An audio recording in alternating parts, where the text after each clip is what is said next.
عالمی بینک نے موجودہ مالی سال میں پاکستان کی معاشی شرح نمو 2% رہنے کا امکان ظاہر کیا ہے۔ سیلاب کی تباہ کاریاں اور سیاسی بے یقینی کو مشکل معاشی حالات کی وجہ قرار دیا۔ رپورٹ میں واضح کیا کہ پاکستان کو بیرونی قرضوں کے شدید خطرات کا سامنا ہے۔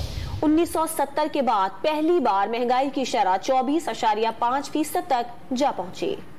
پاکستان کی معیشت شدید مشکلات کا شکار، ملک کو بیرونی قرض کی ادائیگیوں کے شدید خطرات کا سامنا ہے۔ مہنگائی 1970 کی دہائی کے بعد بلند ترین سطح پر پہنچ گئی۔ عالمی بینک نے عالمی معاشی اثرات سے متعلق رپورٹ جاری کر دی، جس میں موجودہ مالی سال پاکستان کی معاشی شرح نمو 2% رہنے کا امکان ظاہر کیا گیا ہے۔ عالمی بینک نے اپنی رپورٹ میں سیلاب کی تباہ کاریوں اور سیاسی بے یقینی کو پاکستان کی مشکل معاشی حالات کی وجہ قرار دیا۔ عالمی بینک نے رپورٹ میں بتایا، جون سے دسمبر تک ڈالر کے مقابلے میں روپے کی قدر 14% گر چکی ہے۔ خبردار کیا کہ موسمیاتی شدت خوراک اور ضروری اشیاء کی سپلائی کو متاثر کر سکتی ہے۔ انفراسٹرکچر اور زرعی پیداوار کو بھی نقصان پہنچنے کا خدشہ ہے، جبکہ عالمی بینک نے آئندہ سال پاکستان کی GDP کی شرح بہتر ہونے کی پیش گوئی بھی کر دی۔ عالمی بینک نے رپورٹ میں عالمی معیشت کی سست روی کی بڑی وجہ روس یوکرین جنگ کو قرار دیا ہے۔